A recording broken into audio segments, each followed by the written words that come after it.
I first talked to his brother about Bruce, he, I was emailing him. I said, "Are you serious?" And he said, "Yes, I'm serious. Bruce is dead." It was just a very blunt thing, and he sounded a little bit like Bruce on the phone. But then when I actually spoke to him, I heard his voice on the recording for his voicemail. It sounded a little bit like Bruce, but it didn't sound like Bruce anyway. But anyway, um, go ahead if you want to just talk about Bruce or whatever. Yeah, let me just move this stuff into this folder.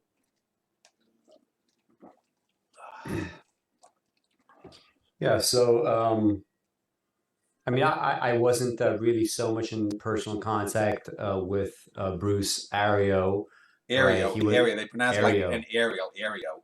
Okay, Ario. So I wasn't so much in contact personally with Bruce Ario, but he was writing for my website, Automachination, the last few months, right? And I mean, he's always had like a very kind of distinctive um, voice, right? Even though he wasn't like an essayist or whatever, you could tell immediately just reading the website that his stuff just sounds different from my stuff, from Jessica's stuff, right? Just like Jessica's stuff would sound different from everybody else's, right? So he's always had this very, very distinct quality.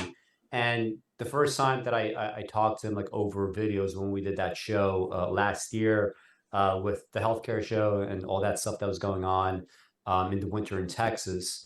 And I mean, he's one of these people that definitely has a very kind of distinctive presence, right? This is true interpersonally. This is true in his art. And I think that one of the biggest things that will be missing now without Bruce is just the fact that he's someone that dealt with a ton of mental health issues his entire life, most of his life rather, and most people that deal with mental health issues, like many of them don't end up coming out of it right positively to the other end, and B, many don't end up creating on such a high level, right? Whether he was able to harness some of that energy or whether there was something else going on top of that, right? It never seems to have like really damaged like an actual like artistic output, right? So, and whenever he would talk about his mental illness, one of the things that I noticed is compared to maybe some of the kind of discussions you see on Twitter or whatever with people that have mental illnesses, or you mentioned like when we were doing that thing with City Boy last year, you mentioned some of the channels that you would follow and some of the people there, they would sort of use their mental illness as a kind of like blunt weapon, right, against others, right? They would invoke their mental illnesses in order to, be above others in some way, whether it's like a means of bullying others or feeling like they could maybe speak on things that they might not have any expertise on. And Bruce never ever did that, right? He was very mature about it. He said, "Look, I was listening to that biorama that he did with you, and he was like, look, like my mental illness, like I just recognized from the very beginning, it was voices telling me things that weren't true, right? And I had to deal with the fact that they weren't true, and I had to understand that they weren't true, that I had to come to terms with that, and I had to be a creator, right, despite this fact." So these are just like some of the things that I appreciate about Bruce. Well, Bruce, I met him in 1993. I think he said 92 in your article. It was actually 93 because I met him at a poetry reading and I didn't go till then until 93 for the first year and a half or so. I was in Minneapolis. Bruce was almost 10 years older than me. He was born in April of 1955. He died August 6th of this year, so he was 67. I'm 57. I only know one person who didn't like Bruce, and that was a psychopathic guy who came to my poetry group, but he didn't like me. He didn't like basically any of the regulars at the UPG. Um, Other than that, I don't know anyone who ever said anything bad about him or had anything bad to say about him. Bruce did uh, have problems. He was drug use he had when he was young. He had alcoholism. He had a number of things. I know. I don't know if he spoke about it in the Biorama, but I'll just mention it. He had a thing about women's nylons. Yeah, he mentioned that when we discussed City Boy Yeah, yeah, publicly, right? yeah, So this is public, yeah. yeah. So he had that, and I don't know if you consider that somewhat transvestism or something, but um, all of these things though he always was moving towards something, whether he was writing a page a day of something or whether he was, and he never got discouraged. Uh, he would fail 100 times in writing a poem, and then he would try again, and he'd write something brilliant. Now, literally, Bruce was the most scattershot artist you can imagine.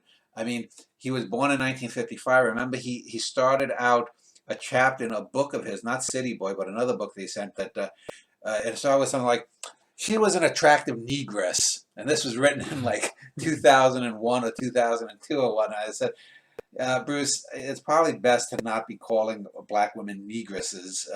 But that's the way he was raised. I mean, in Minneapolis, they called half black people mulattoes, and even called them quadroons and octoroons too when I first got there in '91. So Minneapolis, despite its liberal reputation, racially was well behind the times, and as we've seen with George Floyd stuff, that shouldn't be that surprising.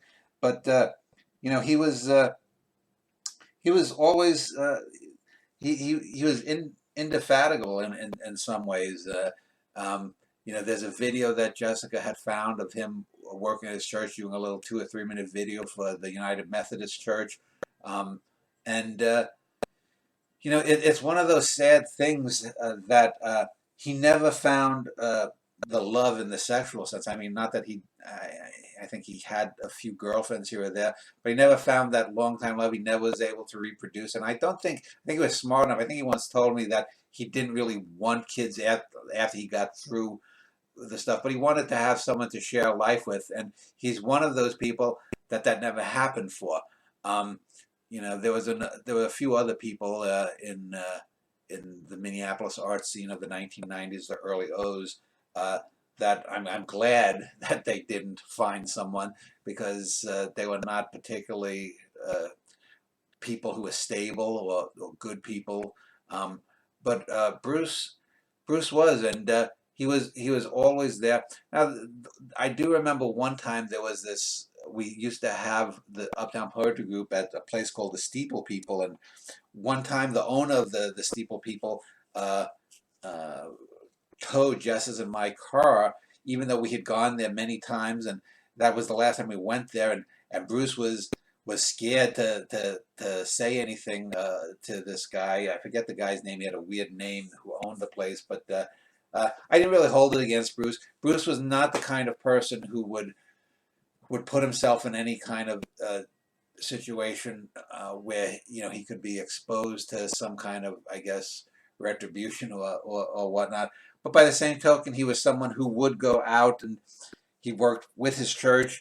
I know he traveled here and there to Haiti most prominently, and to some other places around the country, helping people out. And I will say, from what little I heard, so people know, because Bruce had mental illness, this probably in some way led to this situation of his death.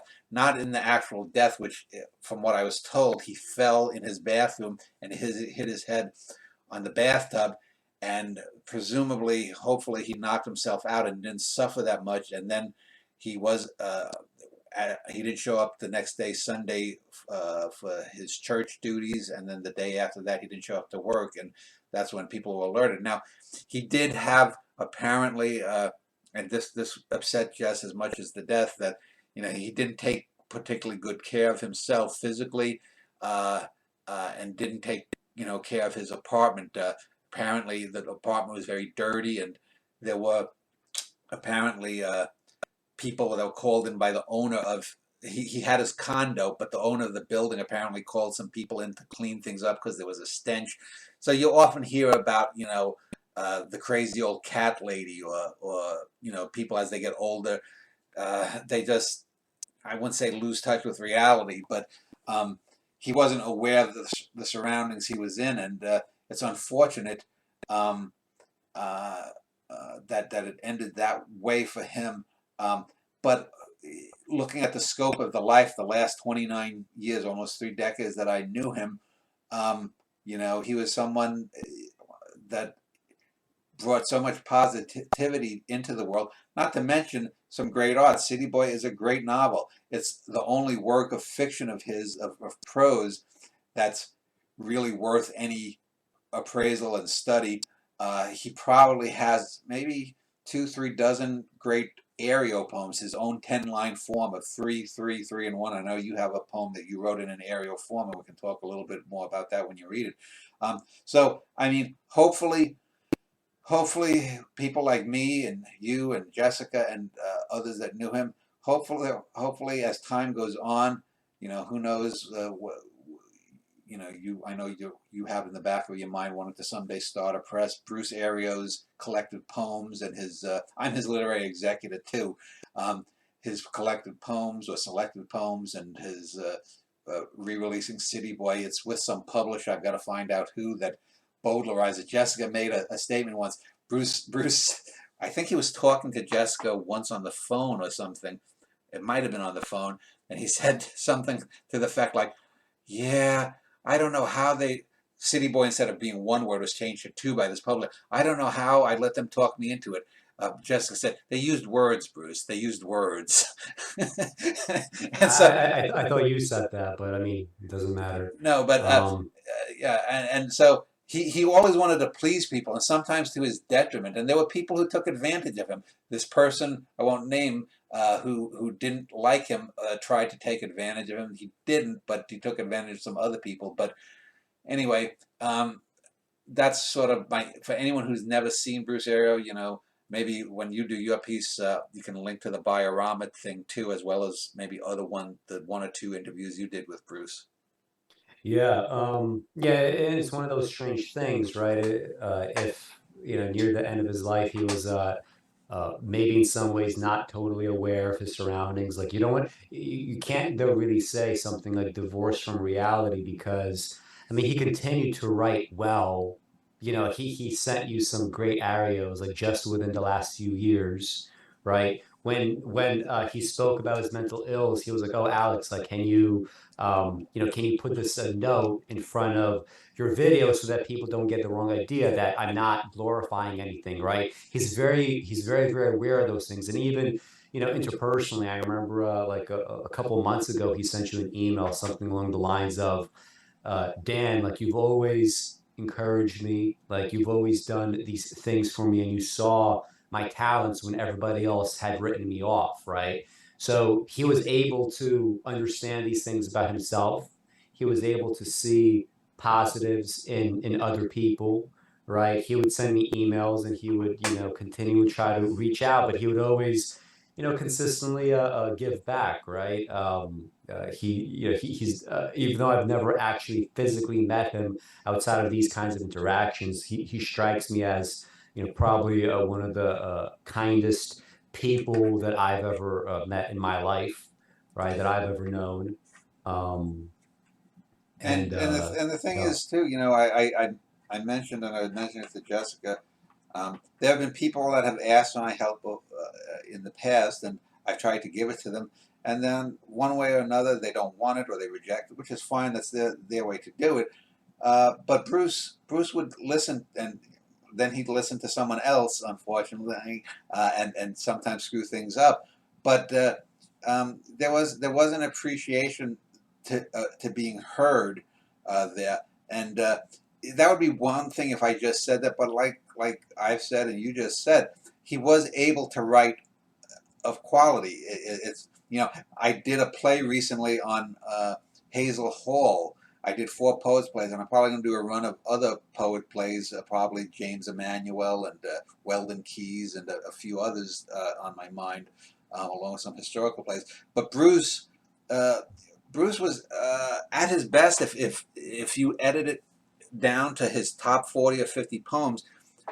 He's going to stand out quite well. Now, it would be great if everything was. I mean, he probably had to write 4,000 poems that were, you know, execrable in some ways to mediocre at best.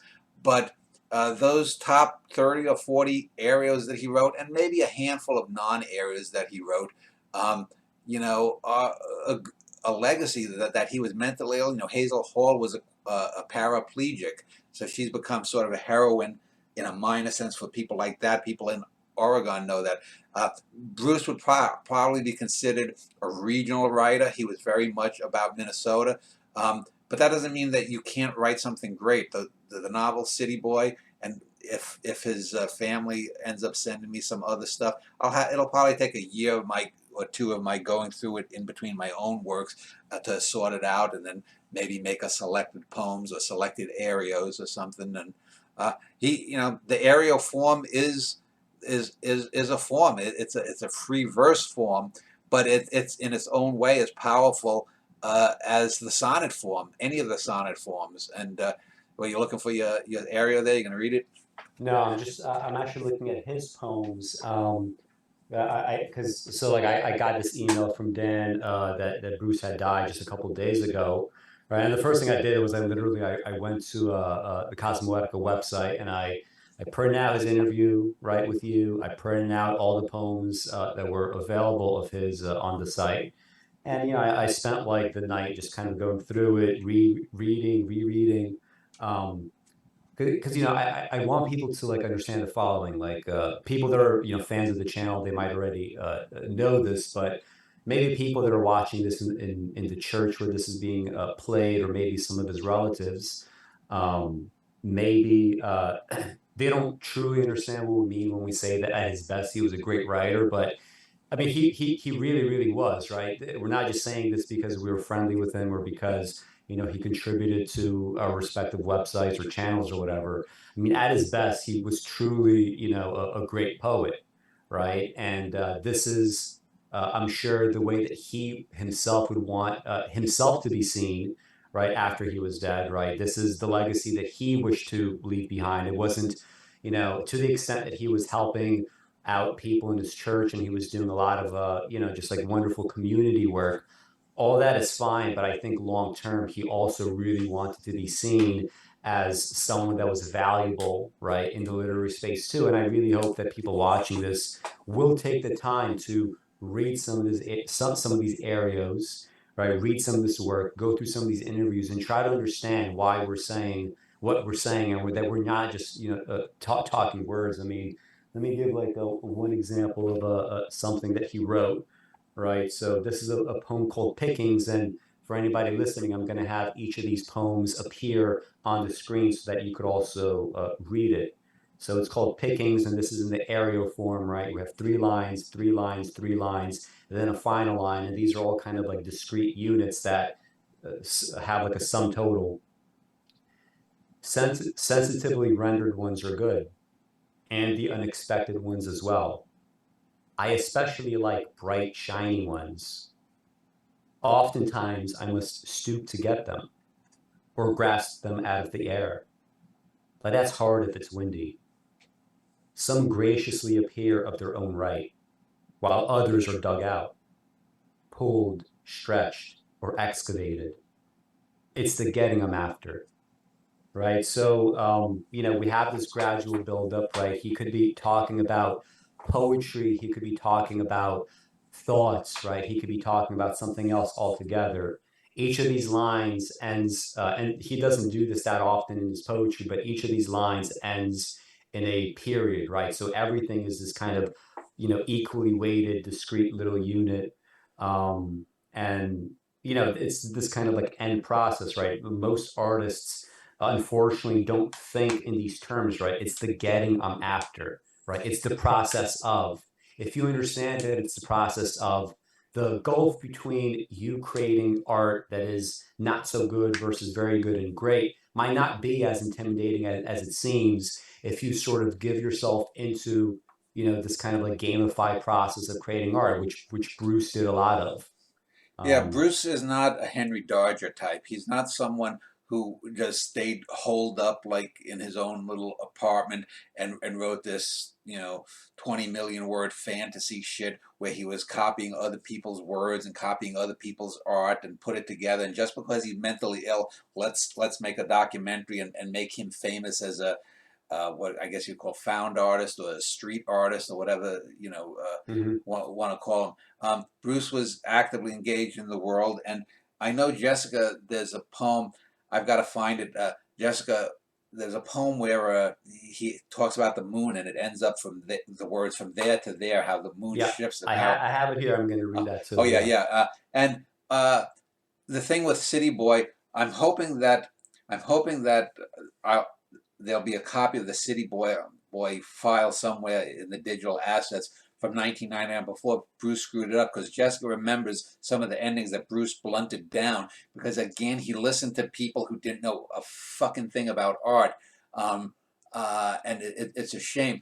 I do know that his brother told me that he doesn't know if the people who were cleaning out the apartment might have thrown something out. This would be terrible because let's say I do have Bruce had sent me a whole Lexar stick worth of stuff a couple of years ago, and there's some this it's varying quality, but a lot of the great areas are there, maybe 25, 30 of them.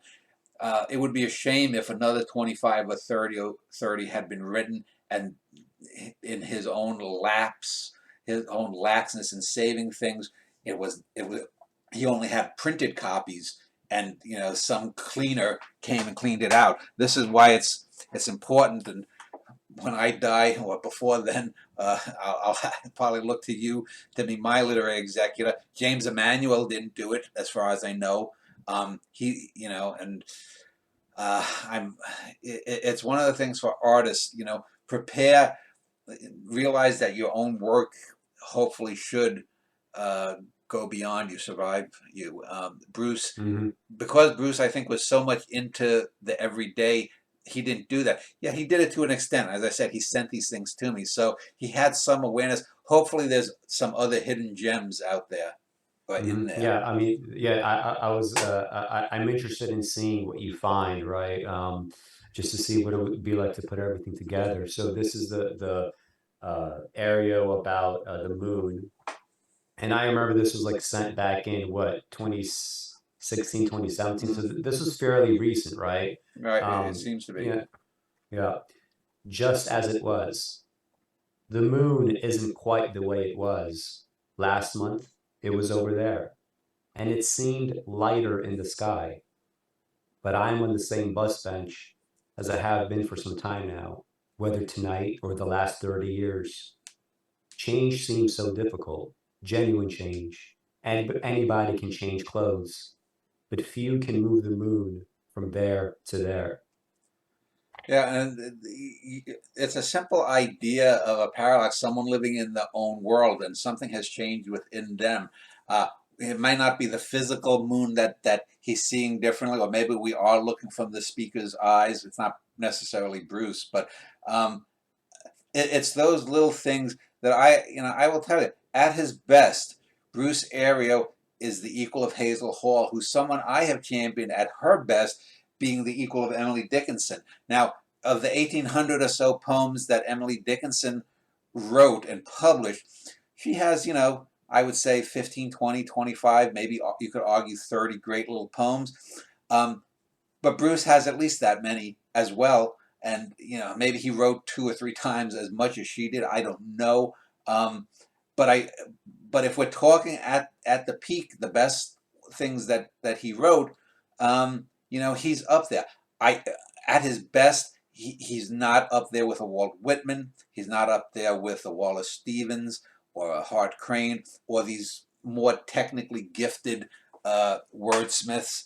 Um, but if we're talking just pure numbers, there are only literally maybe a few dozen people, maybe not even 100 people in the history of our species that have as many great little pieces of art. Again, there are only 10 lines. It's not like he was, writing, you know, some long a Wordsworthian ballad.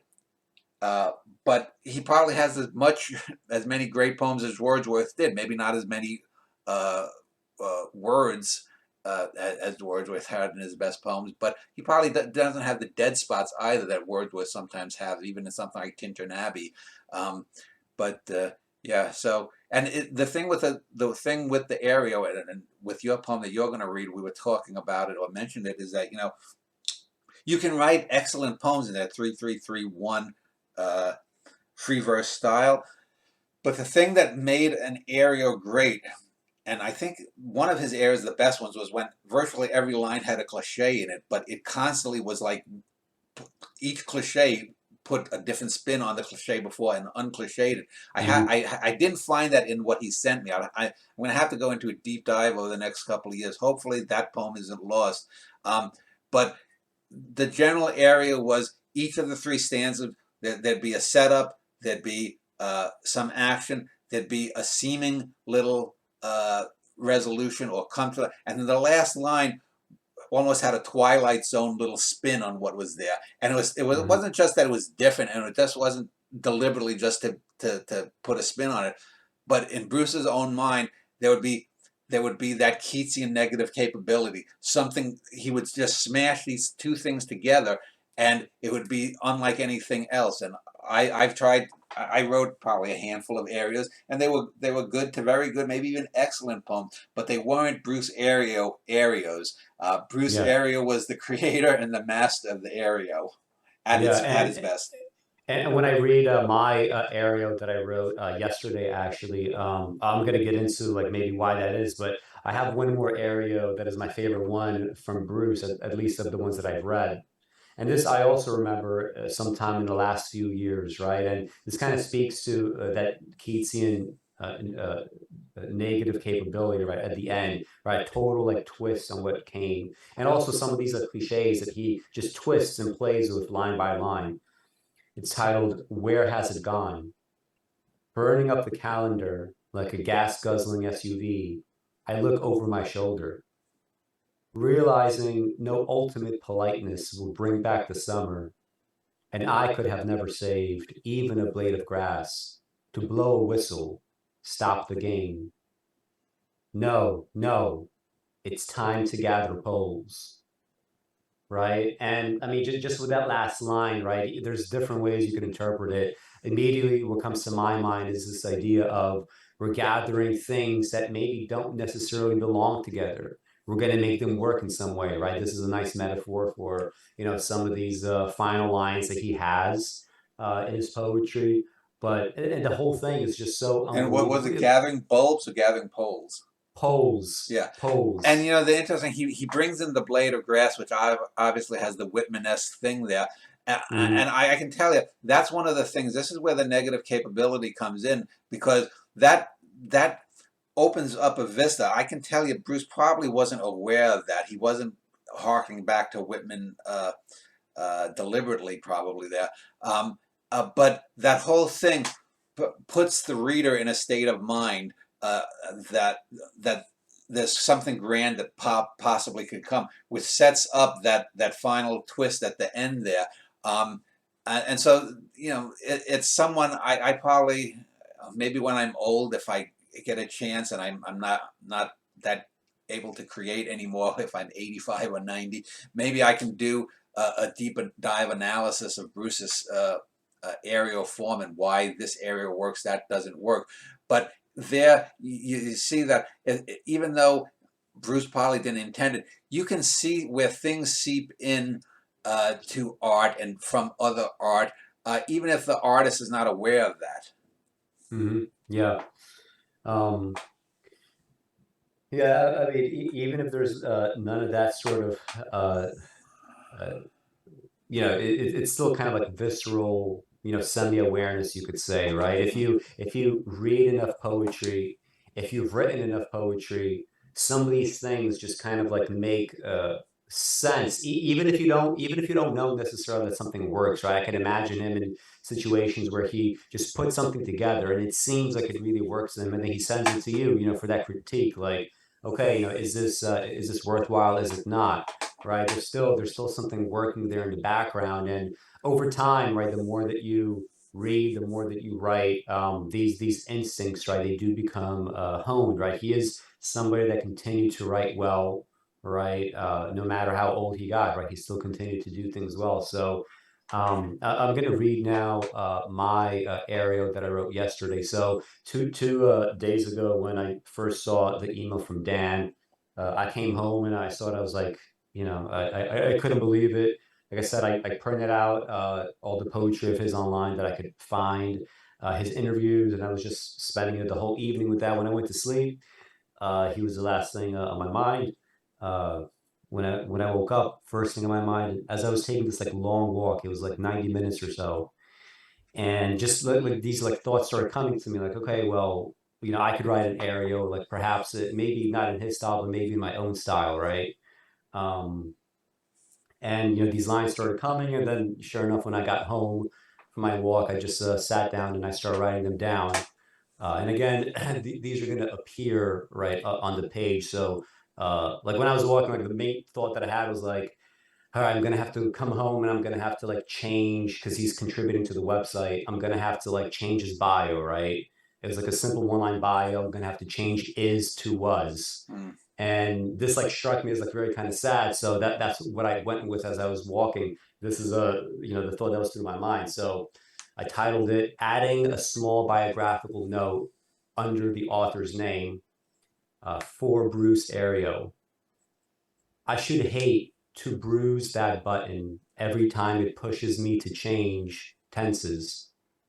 He was once a poet, feels meaningless to thread, a rug worn out with all the living grammar of a scold. Continuing is pitiful. How the extant must arrange their flowers for their utmost bones, plucking out the parched ones cold to heat's travails. Why weren't the living told?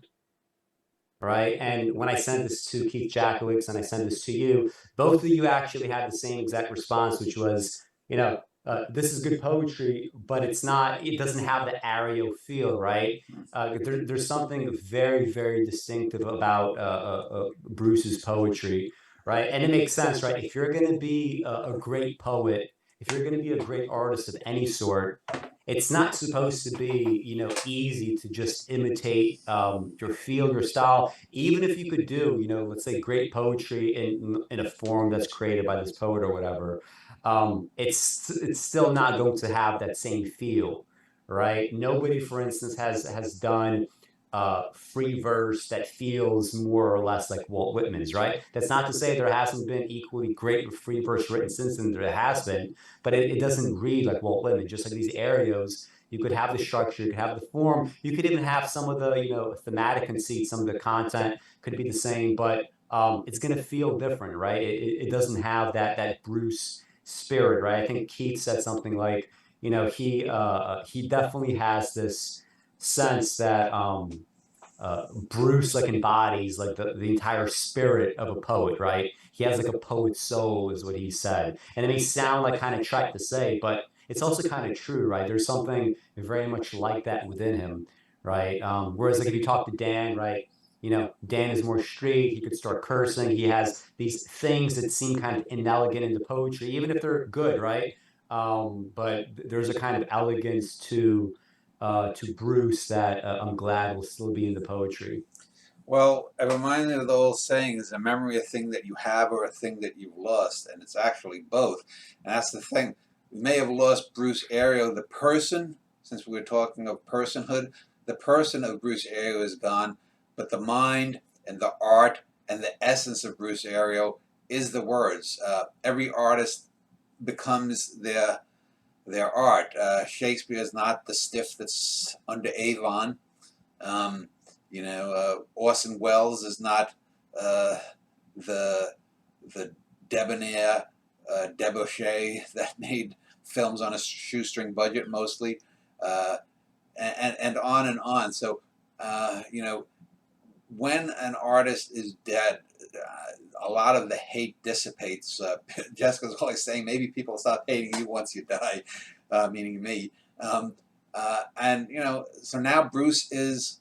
She was saying, Bruce is of the ages, so he's someone that who's where there will never be another Ario written, or at least not a Bruce Ario Ario written. I do hope that lots of Arios are written.